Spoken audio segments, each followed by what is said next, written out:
Hey, it's Ryan Steller with the Standard Care Briefing. I'm here with Mike Martinelli. This is going to be a quick episode. It's midsummer, and there's a lot of things going on here in San Francisco. In-person activities are picking up, and I'm on my way to hang out with some healthcare people, and I'm very excited about that. The Standard Care Briefing is here to recap key headlines on ongoing and developing themes at the forefront of modern healthcare, particularly as it pertains to digitization and the relevant policies. This briefing is meant for everybody, but is probably of particular interest to healthcare practitioners, founders of medical technology companies, and some people in the insurance industry. Mike, how's your day going? So it's going well. Yeah. Awesome. So on the agenda, we have an updated lawsuit on the mega drug Wegovy or Ozempic or semaglutide GLP-1 agonist. Second, we have an update from Gary Gensler, who is everybody's favorite federal regulator, on how he is shifting focus from crypto to AI. And then third, we'll be talking about an ongoing controversy in the medical professional community, which has to do with titling. We don't have a particular opinion on this, but it may affect you as a patient day to day. So first off, Mike, tell us about this Wegovy situation. Or I should say semaglutide. Applies to everything generally. So yes, the article that I brought up, it specifically is about Ozempic, and I don't think a lawsuit was just filed. So in the previous episode, we talked about how there was a notice, I think they called it a drug notice, that was issued in the EU, where some research was done by some, I believe, French researchers to do a big meta-analysis and found that there could be a slight correlation between the use of like a higher dosage of the semaglutide drugs and certain types of cancers, but it wasn't enough for them to, put out an official warning, a labeling warning in the EU and in the US as well. FDA didn't have such a notice, but here with another issue came up, and this is a lawsuit filed in the US where a woman suffered serious physical ailments, one of which was stomach paralysis. And it's being attributed directly to the use of Ozempic. So there's a lawsuit filed against the Novo Nordisk and Eli Lilly for failure to adequately warn patients of that possible side effect. So more news coming out on the Ozempic front. Again, I want to put a disclaimer here. I don't want this to discourage people. These are really great drugs, very innovative turn in terms of diabetes management. They're great for lowering A1C and reducing the risk of cardiovascular disease. But every person's different. Everyone has a different biochemistry, and you never know. Like, some people are taking higher doses or taking it if they don't need it. So that can mess up your biochemistry. But if your physician is prescribing you, Ozempic for the purposes of diabetes management, listen to your physician, because they are, all in all, great drugs for your health. Yeah.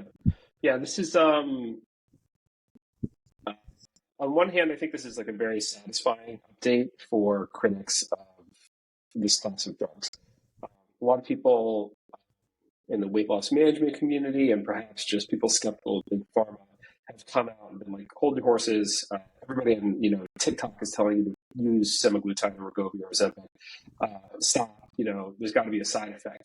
The clinical literature that's published by the pharma companies predictably shows extremely low side effects. The stomach paralysis is kind of intuitively what we might expect to happen, because the way these work is by reducing gastric emptying, kind of like almost like pharmaceutical lap band surgery, where it makes the stomach feel more full, compacted, so you eat less. And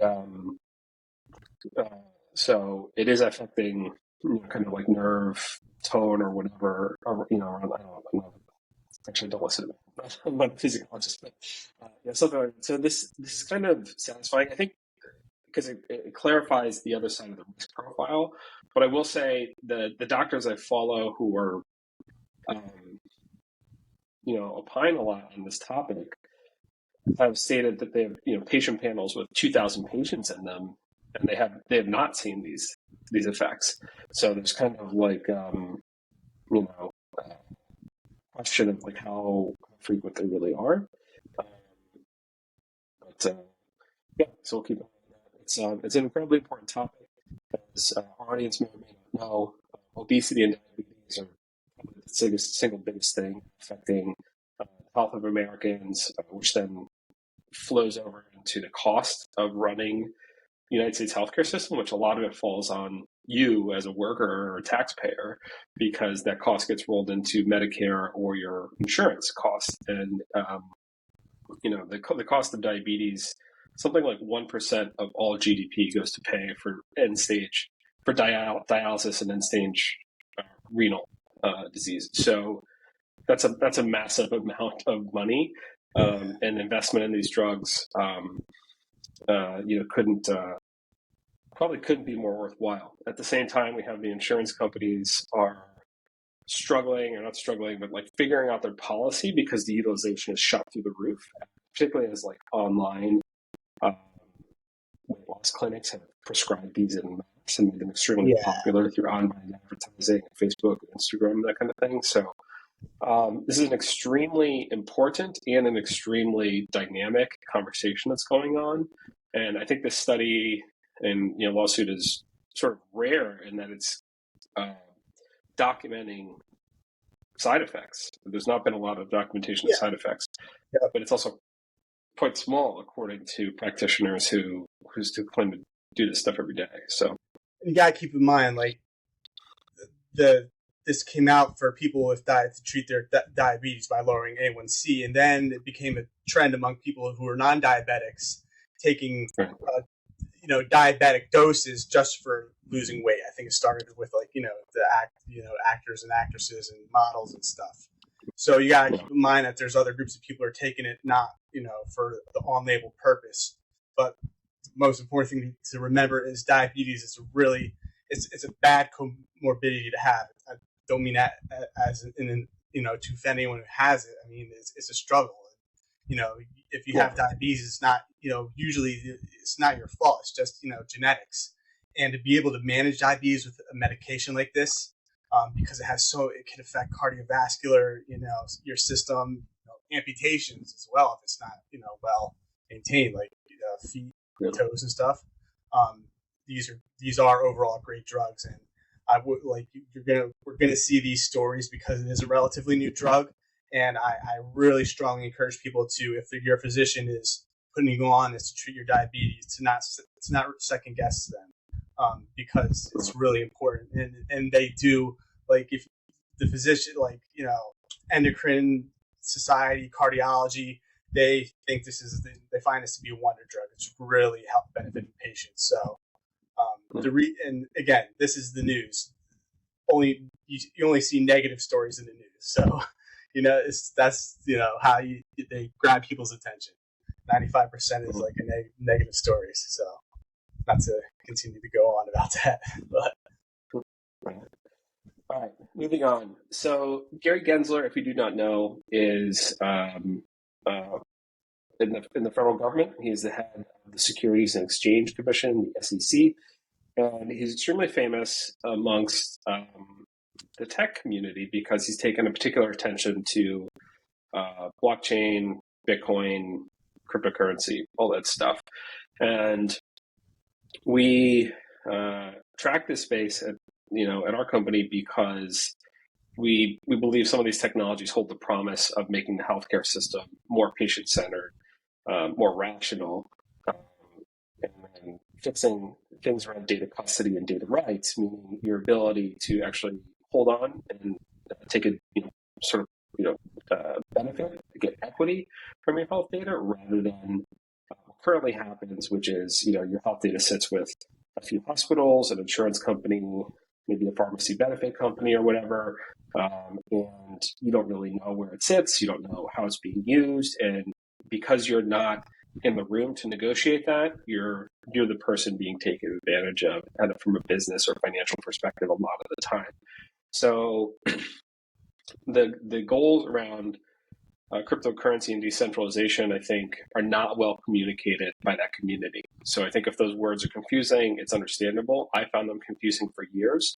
The one anecdote that I heard recently that I think really resonated with me is, why do we need decentralization? That kind of sounds like almost like a bad thing, or it's just a very abstract idea. Like, what does it mean? And the way to think of it is, what's the opposite of decentralization? It's centralization, like putting all your data in one place. Now, Mike, which company, for all of your data ever, would you trust from now until you die to hold all of your data? None. Not. I think most Americans would not, right? It's almost kind of like an anti-American idea. Perhaps in like Northern European countries, they might be more comfortable with the government holding all their data. But in fact, decentralization might be key to actually increasing security and a sense of ownership and sovereignty. And that independence is something very important to the American value system. We view, as maybe fixing the U.S. healthcare system. So Gary Gensler has been kind of beating up on crypto recently. And today there's a headline that he's switching his focus to AI, which is like, either it's comical because he's kind of just going around looking for high profile projects. Maybe he might want to, maybe he wants a cabinet position, or is he in the cabinet? I'm not sure how that works, but maybe he wants to be Treasury Secretary. But he's coming out. There's an article that was picked up in Bloomberg and a few other places, and he is basically stating, he wants to do something more than crypto. He views AI, particularly, the modern version of AI, which is large language models and general purpose, pre-trained transformer models, or GPT models, like Chat GPT.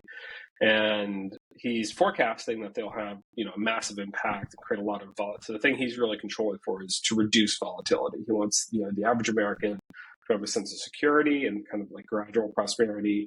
Volatility ruins that. So he thinks AI is powerful enough to create that volatility, and he wants to tamp it down. Mike, do you have any thoughts on Mr. Gensler? Just for the sake of staying family friendly, I'll say have no comment. Okay. My Gary Gensler opinions. Diplomatic. All right. So, Gary, we'd love to interview you sometime if you're interested in being on an incredibly small podcast. Next, perhaps final, is a topic that's like ongoing debate within the medical community. Mike, do you want to kind of recap this quick? Sure. Yeah. So this is an interesting story that came out on Stat. The Florida legislature recently passed a bill, but I believe it was then vetoed by the governor. But the bill was to ban advanced practice nurses who have whether it's a doctorate in nursing or a PhD, from using the title doctor in a clinical setting, because it could be confusing to patients. So if you're in a hospital, and I've seen this in real life before, where you have, they have a white coat, long white coat like physician, and they're being referred to as doctor, and that could confuse patients if they're not really paying attention to the little letters next to their name. I believe that people should be entitled to the respect of being referred to by the degrees that they've earned. But I think it's different in a clinical setting, because it could be confusing for patients. Like if you have a nurse practitioner who has a PhD in nursing or whatever come in and say, "Hi, I'm Dr. So-and-so," the patient might just think, "Oh, this is the physician," and start sharing things that they would want to share specifically with the doctor.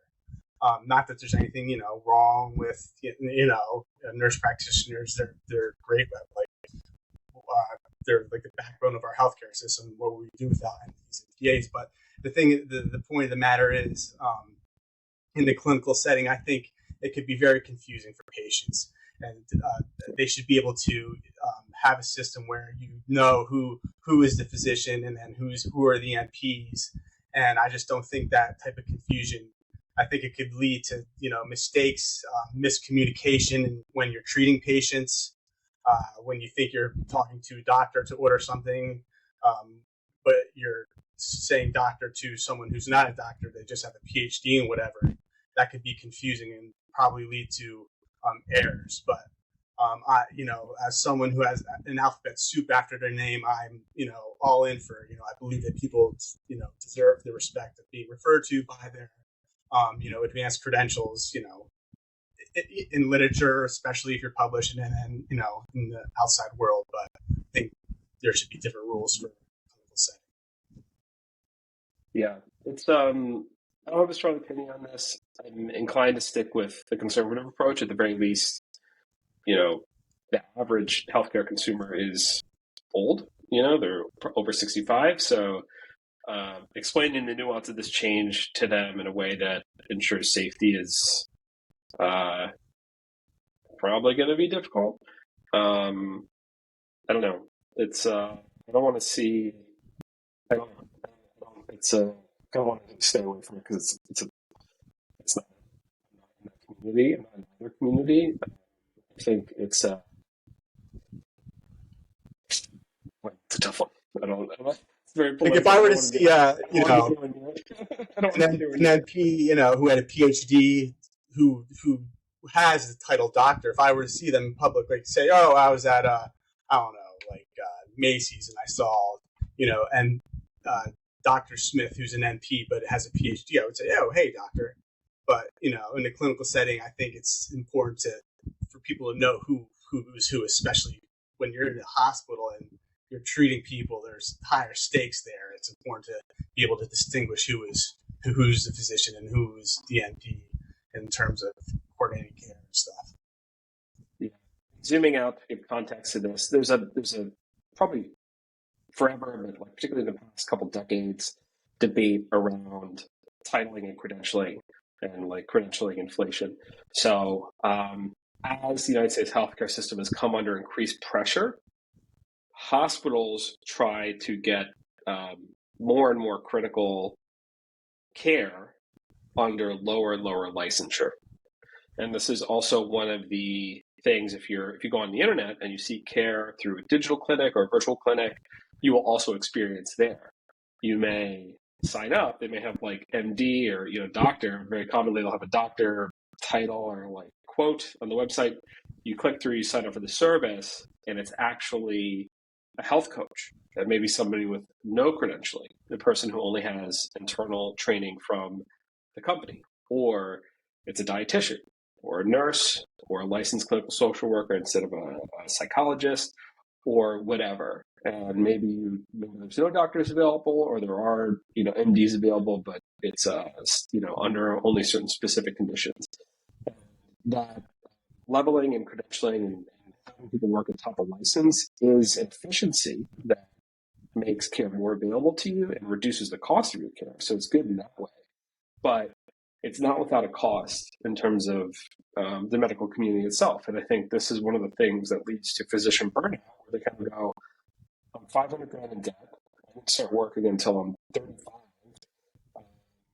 and now somebody with a 2 or 3 year degree wants the same level of respect and could create a malpractice confusion where my license is at risk because of something they did and the patient misunderstood the context. So we're going to kind of, I think, put a cap on that. Fascinating topic. If anybody out there has strong opinions on this, I think we'd love to talk to clinicians on both sides of this conversation. I guess even administrators, and probably potentially even like lawyers, insurance companies, if anybody's open to being interviewed on this topic, because I think it'd be nice to get more settled. Yeah. But I don't really know. This has been a broader increasing trend, though. I've been hearing recently, like physical therapists. They have a doctor in physical therapy. Use the title doctor. I think I've been hearing it in pharmacy as well. They've their professional degrees like a PharmD. PharmD, yeah. You know, I'm a Juris Doctor, but I don't call myself a doctor. But that's not in the healthcare field. Never heard a lawyer call themselves a doctor before. It's the same thing, it's the same professional doctor degree, whatever. So. All right. Thank you all so much for listening. We're going to wrap it up here in a couple weeks, and we'll see you soon.